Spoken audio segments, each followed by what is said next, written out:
And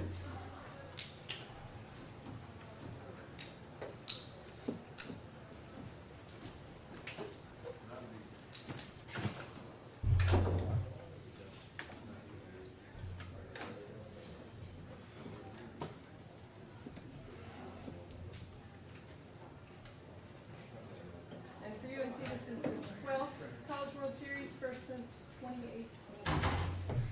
And Coach Scott Forbes. Coach, Change shirt. give us a few thoughts, and then we'll take questions. Oh man. First of all, I want to congratulate Coach Mazey.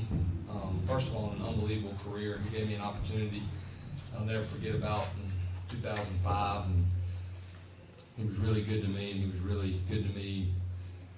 Let me come back to UNC when Coach Fox offered me the pitching coach job. He was actually really, really happy for me. Great team. They fought. They had a great season.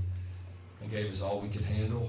And yeah, we're going to miss Coach Mazey. He's one of the better baseball minds I've ever been around. We were talking about before the regional, those 17 days. I know it wasn't long, but I lived in a hotel, and we were together in the office just 24/7, just talking baseball. And I realized quickly how much I could learn from him. So I'm thankful for him.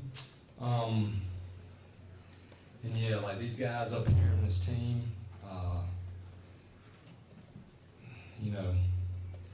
I made a decision in 2022 what lens I wanted to coach through.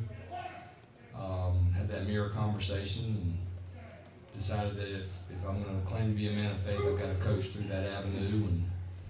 And that's a decision I made, and I'm thankful that I did that because it brings you so much joy. And I'm really happy for this team, these players. I've been fortunate to be in Omaha, and these guys haven't. And my whole goal, I was talking to Mandy, my wife, quite a bit, is I just want to get these guys, I want to get them there, and because they deserve to be there. So I'm really excited for our team. Just for players, I mean, obviously we know how excited he is to get you guys there, but how excited are you to get him there, and what is his part of this journey meant to you guys? Yeah, from day one that I've been here, it's been about the process. It's been about, he really does care for us, he loves us, and he just wants the best for us. And the look on everybody's faces and our coach's face after that last out, it was priceless. So just excited to have gotten it done, and just looking forward to getting out there. Yeah, kind of going off Vance. 3 years that I've been here so far, it's been amazing. Coach Forbes and the whole coaching staff really shows this team love, and all the previous teams I've been on love. I don't think you'll find a coaching staff in the country that loves their players as much as this team. But I mean, we owe everything to this program, and they tell us that every day, and they remind us of it. We wake up and we're on nothing. So I mean, we get a video from King Saban, the coach sends us a lot. We wake up and we're entitled to nothing, which is the reality here. We owe this university everything. So to get to Omaha and get him back there, it's an amazing feeling. I feel like there's not another coaching staff in the country that cares about their players as much as they do here. It's awesome coming to the field every day knowing that you're at a place where you're truly cared for and loved. We don't take that word lightly here. Everything that we do is in the best interest of everyone else around us, and you really feel the love and the warmth when you're around the stadium. Vance, 2 years ago, you were on the other side of this. You watched Arkansas dogpile on this diamond. Now you're on the winning side. How does it feel? Were you thinking about that moment at all in the past 5 minutes, or how does it feel now? I wasn't thinking about it until you said it. But it's over now, and I can promise you it's a lot better feeling on this side of the field. Dalton, what was going through your mind in those tense moments in the night? Just stay with it. Like Coach said and Vance said, that we're process oriented, and if I didn't get those calls, it's okay. I didn't make the right pitches. Just go with it and go pitch by pitch. for Dalton and Vance, Scott has mentioned several times, many times, that the first team meeting back in the fall, you guys talked about, you know, Omaha wanting to be the destination. What do you remember about that, and just, you know, what were you thinking then in terms of maybe the possibilities of making this happen? Well, it wasn't to get there, it was to win it. And, you know, this is just another stepping stone towards that. But, you know, whenever that first meeting comes, I think everyone believes it. You know, if you didn't believe it, you wouldn't be here. And, you know, to get there and to be on that track now, it's rewarding. Yeah, to go off for advance and we're going to win it. That first team meeting, everybody was like, okay, like, let's get after it. And then the days following, when everybody was putting in the work, nobody's skipping reps or anything like that, like, we know the guys in this team were building to the right thing. Jason, I guess what was kind of your mental process going up to this start? Obviously, a lot of kids your age are just graduating high school around this time that you're starting and deciding Super Regional again, I guess.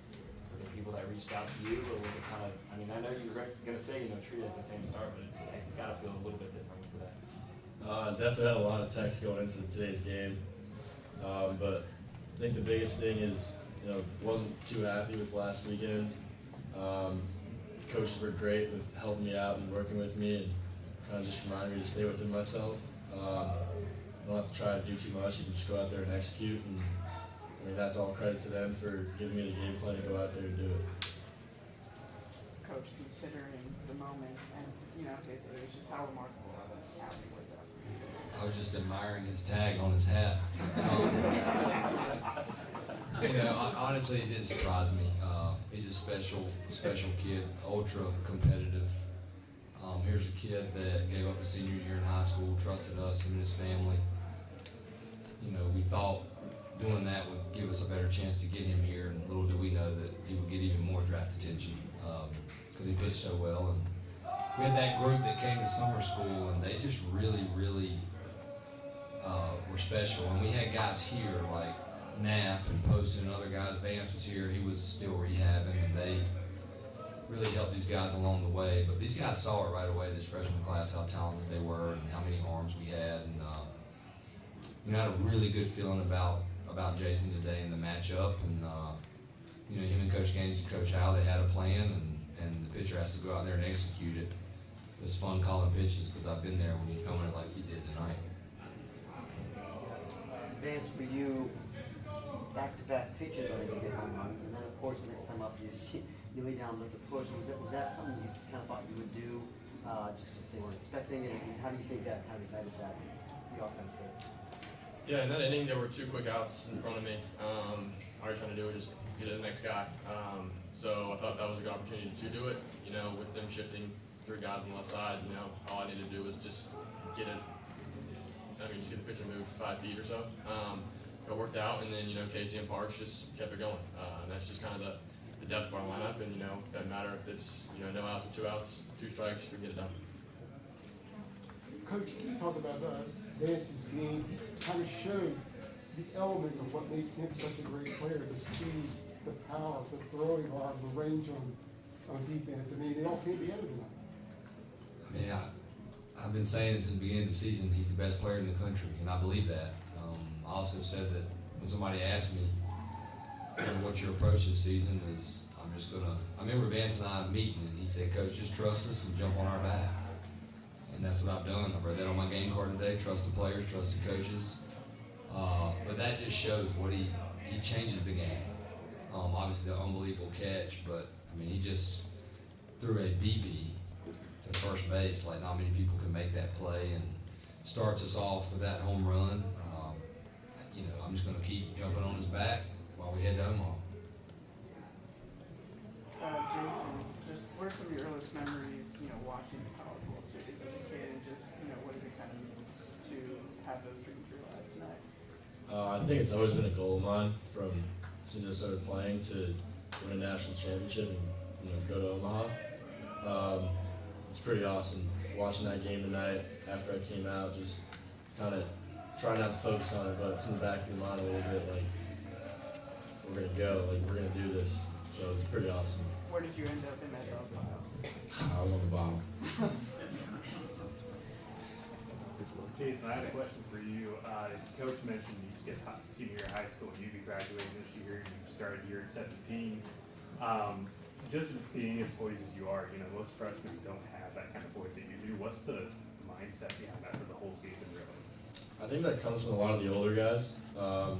In the fall, trying to pick up as much as you can, and that's something that they preach a lot. Is just you have to go pitch by pitch. You can't really focus on the results. You really have to focus on, the process, like Coach says, to get the results you want, and just kind of stick with that, and don't let your head get too big out there.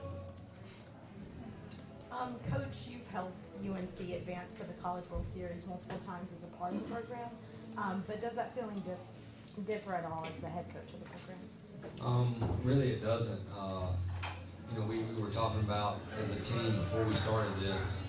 Don't forget who packed your parachute. There was a story with it.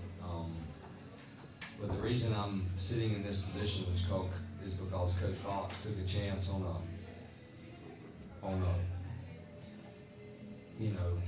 renegade junior college player that he didn't have to take a chance on. And he gave me that chance at North Carolina Westland, and I realized quickly that I didn't run hard to first base, and I didn't go to class, I didn't do what I was supposed to do. I was going to be off the team. So it's what I needed at the time. If anything, for me, as a head coach, I just want to, I want to do all we can to win that national championship for all the guys that I've been in the dugout with, that they set the standard. I mean, some of these former players are back here, and they set the standard. I was just lucky to be a part of it starting in 2006. And, this has been a really, really good program, and I'm just thankful and proud to be a part of it. Scott, what have you told these guys about the College World Series since you've been out there a time or two, and what more will you tell them? I don't think I've told them a ton. The first team meeting this year, we just said, hey, our goal is to win a national championship, let's get it out of the way, and that's it.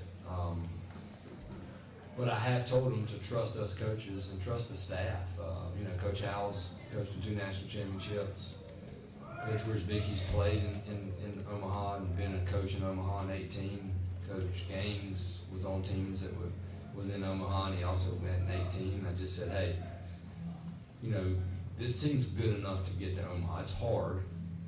But the biggest thing, the 2 words really that we talked about were love and unity, because we were going to have some talented players that may work their way in the lineup, and some guys that have played a lot may not be in the lineup. And the only chance we had to make it was if everybody was selfless, and they sure were.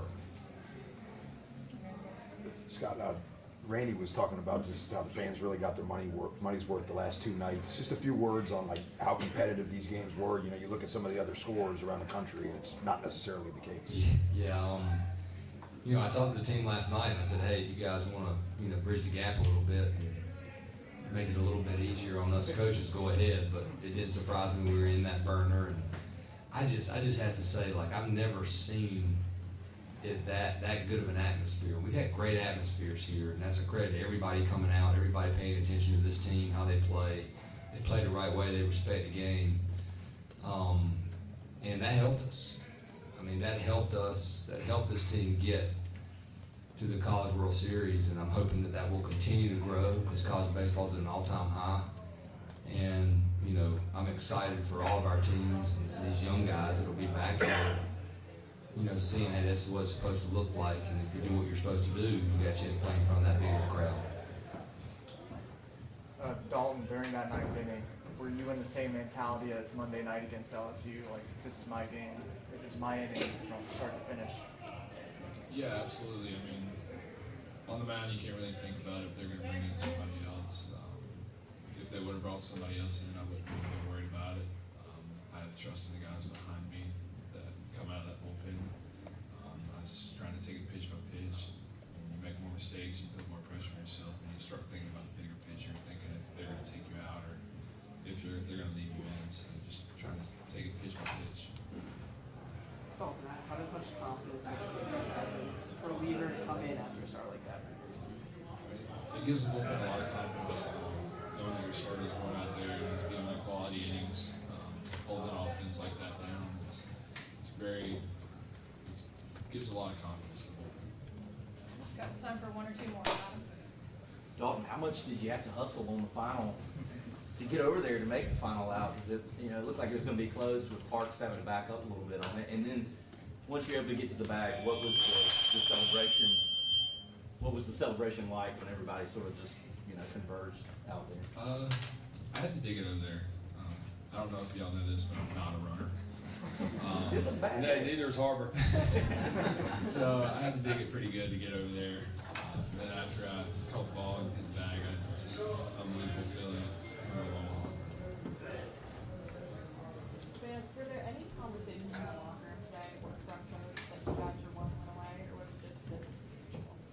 No, there wasn't. There might have been some jokes about it, but like keeping it light. It wasn't like one more. It was more of just like just gotta play our game, and the outcome will happen. As it may. Last question. Do y'all think it was Colby playing John Denver back there? Where's that? So do y'all think it was Colby that started with John Denver back there? There's no telling.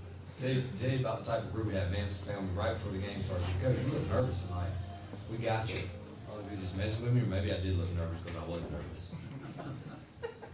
All right, did you have a question? Vance, this likely was your last game at the Bronx. Can you talk about your feelings and could your last game of the Bronx have come out any better for you and the team? If this is the last one, then this was an awesome game. So many guys in this locker room and beside me have just put us in a good spot so far this season. And to see the look on everybody's faces was priceless. That's what we worked for since August, and that's just kind of it's very rewarding, I guess, to kind of see all those faces. Vance, what went through your mind, told you to bump that ball? First two guys got out pretty quickly, and I thought, just give us a chance to move that lineup. You notice he said if. He's not back here. He's only a junior.